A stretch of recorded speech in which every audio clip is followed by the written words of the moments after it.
someone in rush, so has to leave early, or is there dinner coming, or something? There is dinner, and we have some stuff afterwards we want to talk about. Okay, cool. So we try to be do not hurry up. Take it. Something like 30 minutes. Surprisingly, we are not going to talk about any Microsoft technology today. There is no marketing talk today from our side. Yeah, so this is Olivia, apparently. No. And I'm Marcel. We both are in the CSE team at Microsoft, which means commercial software engineering, I think, if I remember correctly. All these acronyms are kind of annoying and weird, and as you can see, yeah, today we are going to talk about reinforcement learning. Who knows something about reinforcement learning? Is that about everybody? Yeah, I know this. Every time I'm giving, or every time we are giving this talk, I see minimum 80% hands up and stuff like this. So probably you all know more about it than me do. But well, we thought it's probably a nice topic, and we were thinking it's also very up to date. And while everybody talks about deep learning, machine learning, whatever, we were thinking it would be quite nice to talk about something totally different, so that we avoid any overlaps. I think you want to start, right? Yeah, sure. So to end off that day, like saving the best for the last, yeah, we want to talk about reinforcement learning, and it seems like this is probably like the new rising star in the AI field. There's a lot of research going on as well, but yeah, it doesn't seem to have as much traction as deep learning has at the moment. Who is a fan of Big Bang Theory? Okay, so more people know about reinforcement learning than are a fan of Big Bang Theory. Interesting. But yeah, I think, so there's one scene or one episode in Big Bang Theory where Sheldon is sort of training Penny without Penny actually knowing it, but training her with like rewarding her with little pieces of chocolate. Like every time she says something kind of clever, he's like, oh yeah, here, have a chocolate. And here on the left-hand side, Leonard is like, what the hell are you doing? Like, why are you training my girlfriend as just like a dog or a cat, pretty much? But yeah, this is pretty much the basis of reinforcement learning. So to teach with rewards, and reinforcement learning is essentially based on interactions on the one hand with the environment, and then also an interaction to achieve some goal. So yeah, Sheldon's goal with Penny was pretty much to get her more nerdy, for instance. And yeah, there have been quite a lot of examples for or applications of reinforcement learning in the last few years as well. Just taking a step back, how does reinforcement learning fit into the machine learning space? So I guess everyone knows anyways, like, the beginners, or if someone wants to start off with machine learning, it's always with supervised learning. There it's usually like regression or classification problems. So the questions that a customer usually would then ask is like, okay, how much or how many, or how does it fit into those buckets that we have here already?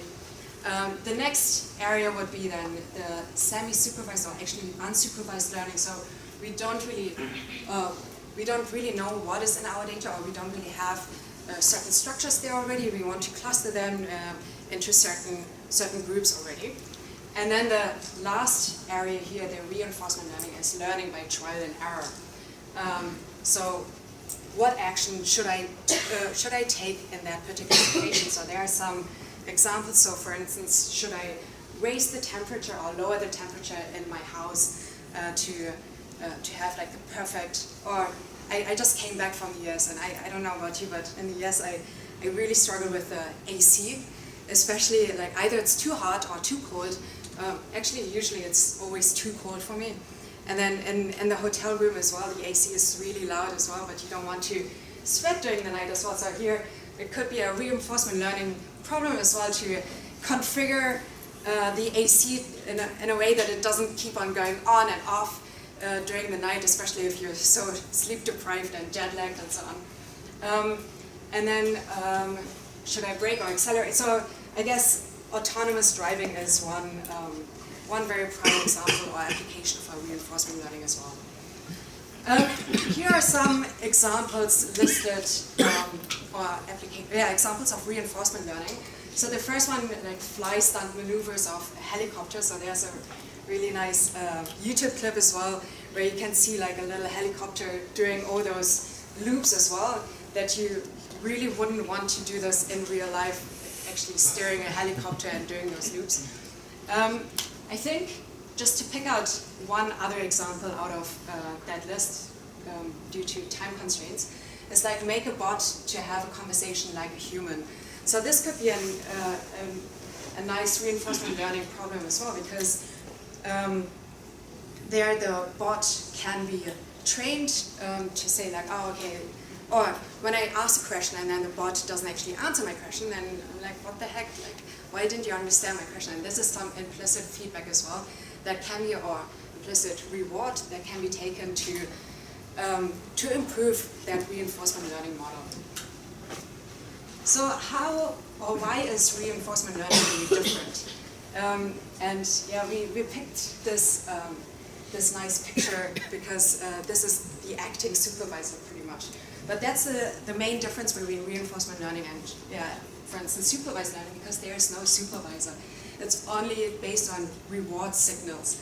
So we don't really know what the best action is. We can only say due to rewards, like, hey, this has been a good action or a bad action, and this can also be delayed in time, which is the next point, the delayed feedback, not instantaneous. Because it might be like the greedy approach that right now, or in this stage, or in this timestamp right now, it actually seemed to be a very good action, but then in the longer run, it turned out not to be such a good reward. So yeah, the reward might be maybe delayed in general. Then agent's actions affect the subsequent data it receives. So the agent is actually moving around in the world or in the environment and actually has a direct influence on what rewards or what signals it is going to receive back as well. So yeah, they have long-term consequences. Okay, let's dig a little deeper into what a reinforcement learning framework really looks like. And there are two main components first. So one is the agent and the other is environment. So the environment being like, okay, the world, for instance. And then the agent being something that tries to achieve some goal within that environment. So we see the agent executes an action AT, so T being the timestamp, and then receives an observation OT from the environment that we can see in this loop here over there.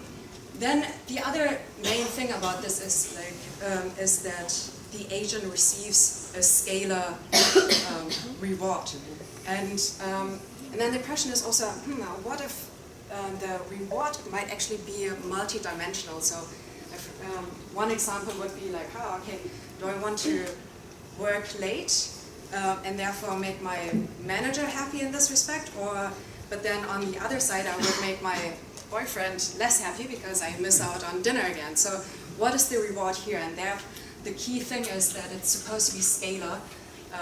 So yeah, it shouldn't be two-dimensional.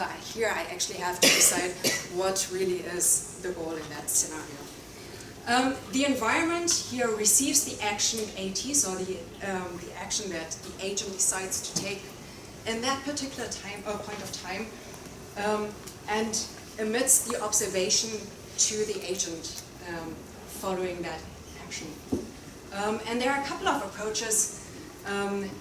Here MDP for Markov decision process and POMDP for partially observable Markov decision process. They usually they differentiate between each other in the sense that whether a state is dependent on the present or the future state, is dependent on all the past states so far, or just on that particular, on the present state right now. The multi-arm bandit, this is something that Marcel will be talking about a little later on as well. Yeah. So just to come back to this picture, this is actually the core picture for reinforcement learning, and basically coins the core terms for it. So as Olivia was saying, we have the agent, we have an environment, and there are just three things more.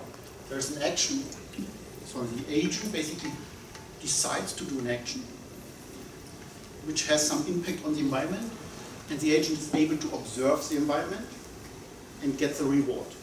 That's all. There's nothing more. And now, as you can imagine, as simple as this is, so it reduces the complexity of all what you can do with this to just some simple terms. There is quite a lot behind it, and the complexity is basically hidden in an environment, the observation, reward. How do you define rewards? What are you going to do with the observation? And things like this. So this basically means,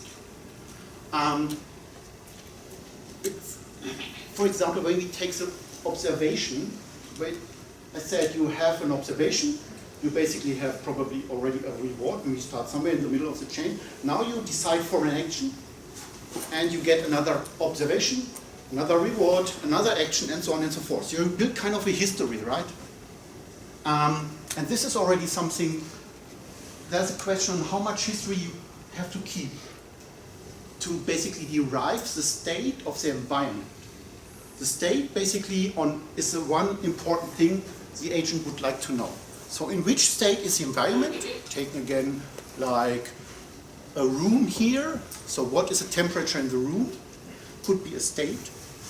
And if I increase the temperature, or if I turn on, which would be an action, the heating system, the next observation would be the new temperature, which basically could be compressed to a new state, which is a current temperature. So what you see is the state could become a function over the history, and then you could decide, do I just need the latest state, or do I really need the history of state? Now it boils down to a lot of mathematical stuff around Markov processes, properties, and so on and so forth.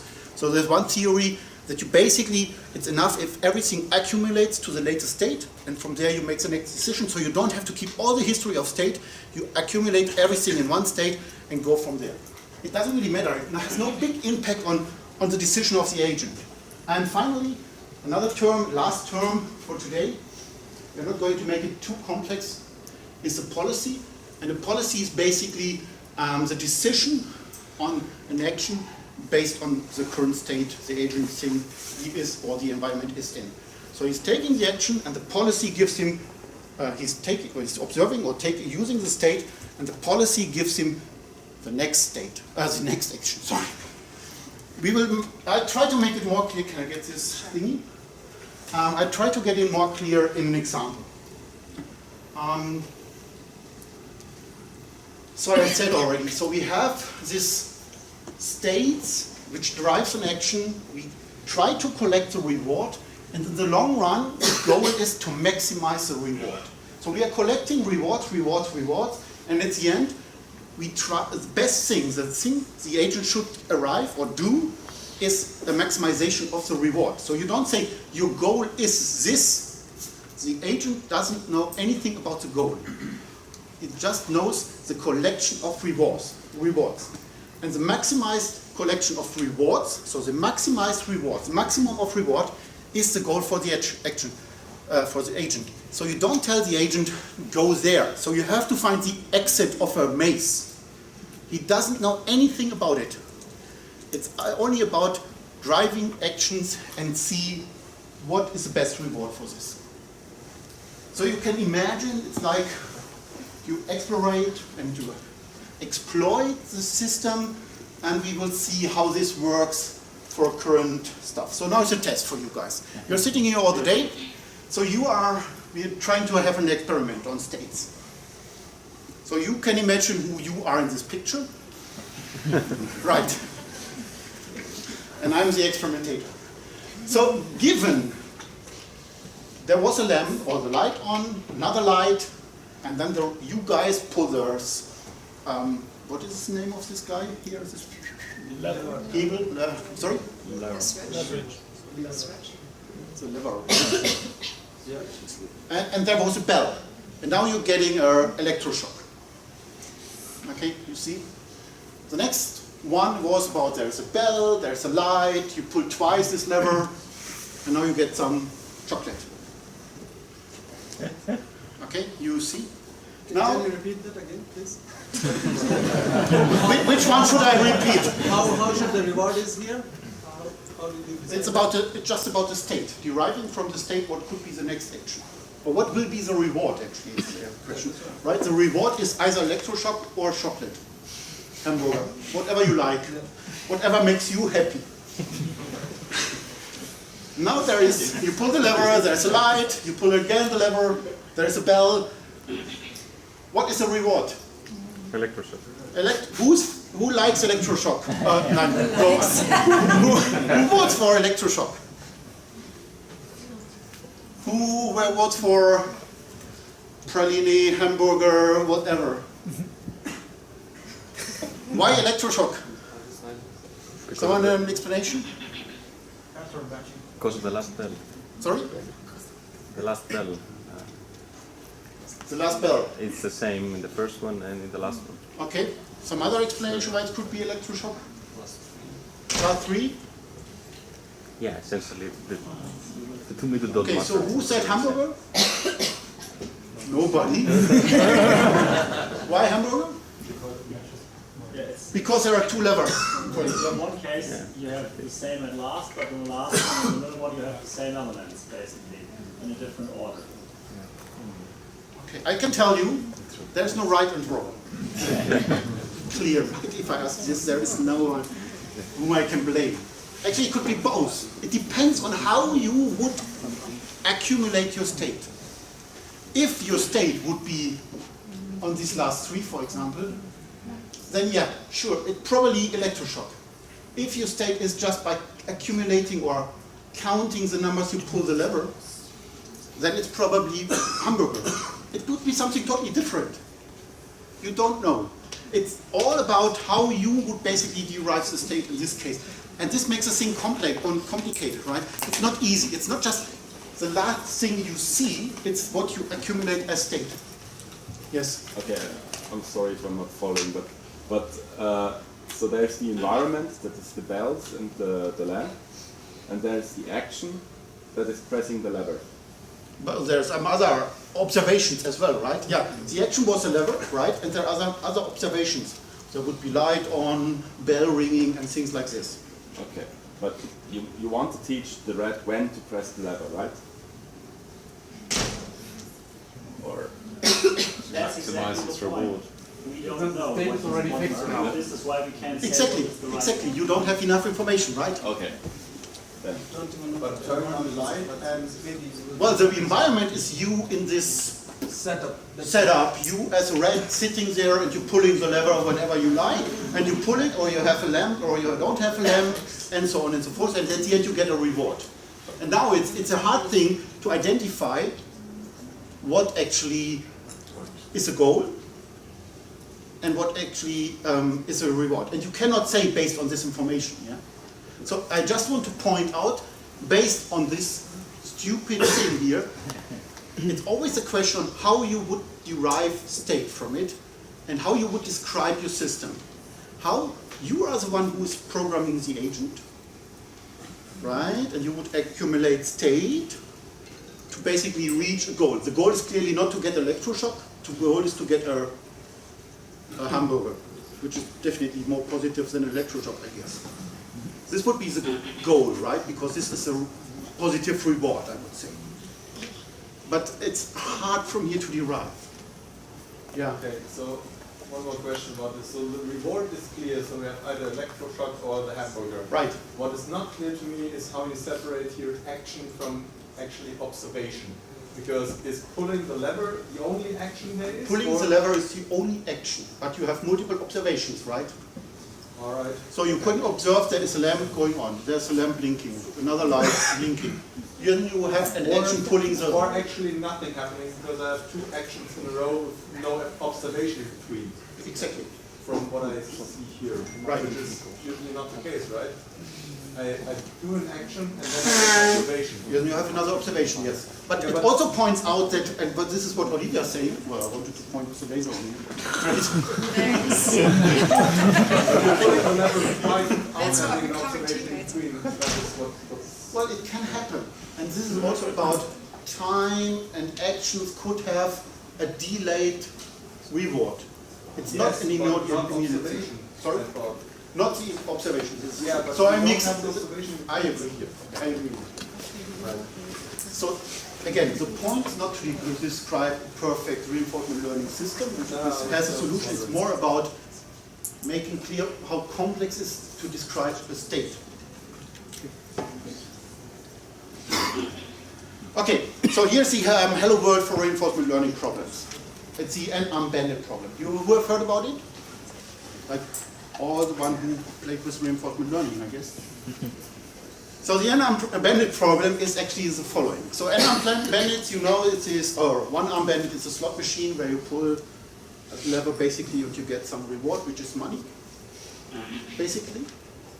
And in the n-arm system is you have n of these machines, let's say 10, and they're not equally giving you the same reward, the same money back. They have some distribution function in there, and one is basically more positive for you, right? Let's say it's probably in the number 8, but you don't know. It's just one in there. Now the question is, how do you find the one which is most optimal for you? How would you find this number 8? What is the algorithm to get there? And this is where something like an action, well, action is clear. You pull one of these arms right down, a lever. The reward is clear, which is actually the money you get back, or the money you don't get back, probably. And this is also your observation in this case. So reward and observation, you take the same. It's basically the money you get back. And now what you do is actually, you do it brute force. There is no cooler way to do it, and no simpler way. You just pick randomly one of these bandits, and you pull the lever. Right? So you pick just one, let's say bandit arm 6, and it gives you a reward. Money.